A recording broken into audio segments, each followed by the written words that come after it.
You know, after I got done with work the other day, I finished that off and I came home and I was like, what do I do now, right? Like, there was a couple things I obviously had in mind. There was, you know, maybe doing some editing, maybe taking the dog for a walk, chucking on a Ballad Danger video. But instead I decided to make some AFL draft videos, specifically talking about who I think Melbourne and Essendon should, of course, select. But while I was making those, I was thinking, I don't want to make too many of these just yet because the draft is still, you know, pretty far away. But then I decided to check my John Cena watch because you can't see it. And I kind of realized that the draft really isn't far away at all. In fact, it's only a couple weeks away. So I thought we're going to make some more 2025 AFL draft videos here. And one team I haven't talked about yet is the Carlton Football Club, and I felt like I really had to talk about who I personally think they should, of course, select in the draft. Now, of course, at the time of making this video, they do have picks 9 and 11 going into it, and I think we all know that pick 9 and 11 will not be pick 9 and 11. In fact, it will probably end up being like pick 9 will change to pick 13 or something like that at this rate, while pick 11 could legitimately change to like pick 18 type of pick. Like, it's crazy how they're all changing and they're going down. The reason that is happening is because of all the, you know, the academy picked players that will, of course, be selected. You know, in the top 5 ranked alone, there's 3 academy players literally in the Phantom Form Guide, I believe. So that's insane as it is. And Carlton actually have one of those players themselves in Harry Dean, who isn't an academy player, but is a father-son. Now, is he going to be getting picked, you know, above or higher than what Carlton are picking at right now? It really is a tough question, and we're not going to know until the draft officially comes around.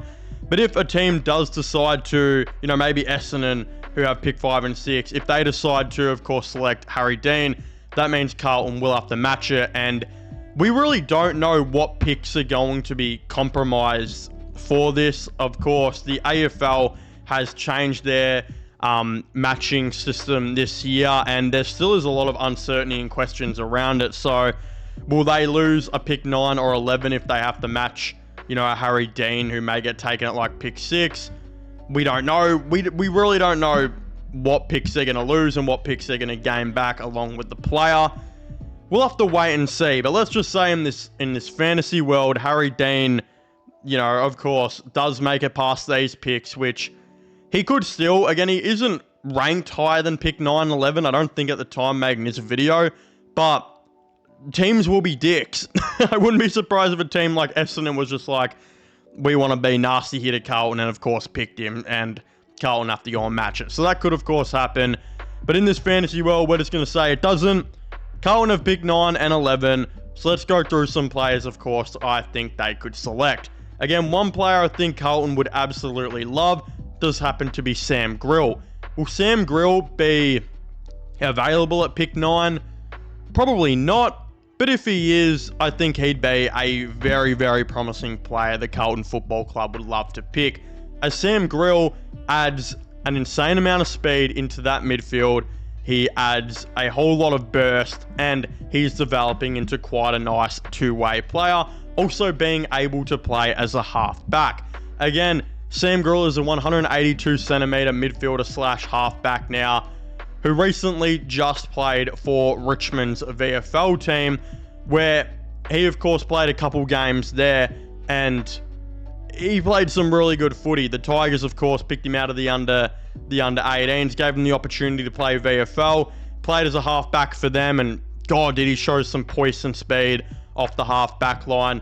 He would honestly be a perfect player to add to this Carlton Football Club. He is currently being compared to a modern-day Max Holmes and a younger Chris Judd just because of his burst from the stoppage, his speed in the midfield. But also when it comes to the Max Holmes side of things, the ability to also be able to play half-back, maybe the ability to be able to play on the wing in the AFL as well. I think Sam Grill could do a lot of that.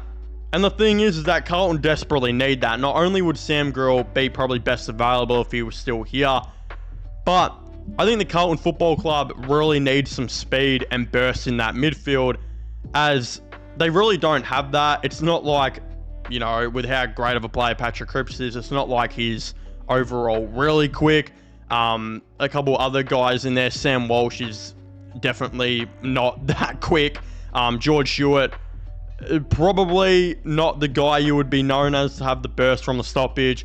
They've overall been talked about as having a very one-dimensional midfield, and they've tried to change that over the couple years, moving on players like Matt Kennedy, who were slower and not adding anything different in there.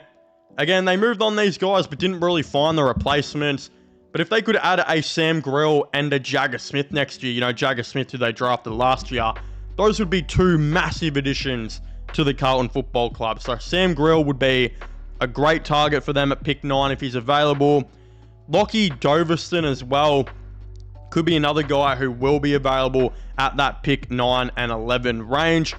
He more so is much more likely to be available here than what Sam Grill will be. But for those of you who don't know who Lockie Doverston is, he is basically a 177 centimeter small forward who adds a lot of dash, a lot of speed, quickness, and of course pressure into that forward line. I think Carlton, as we know, have had a very memed on forward line over the last couple of years when it does come to their small forwards.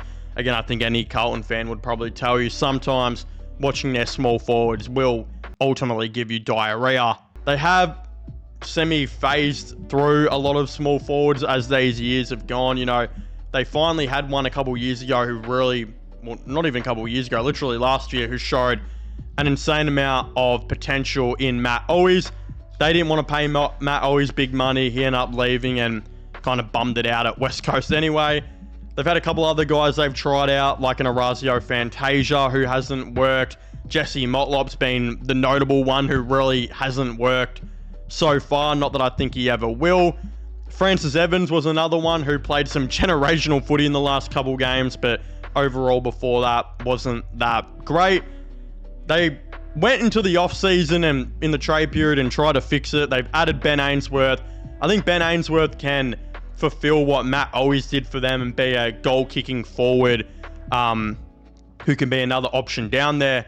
But when I do look at that Carlton Football Club, not only did I think they needed that goal-kicking small forward, which they found in Ainsworth, but I think they need a pressure and crafty small forward down there as well. And Lockie Doverston would be huge. He would be a great addition if they were able, you know, to bring him into the team as well. Some people comparing him to a taller version of Nick Watson for his craftiness, speed, and pressure in there. The ability to get under opponents' skins as well.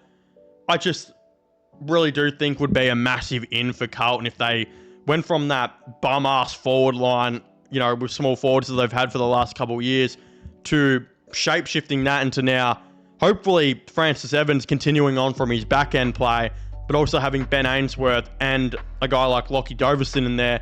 I think that'd be great, and they'll look at Doverston at 9 and 11 as well. Another one who could be a really interesting target for them, which I don't know if he will be available or not. It's really hard to know where this guy's going to be, considering he was ranked 15 a little bit ago, literally a month ago. Now he's ranked number 10.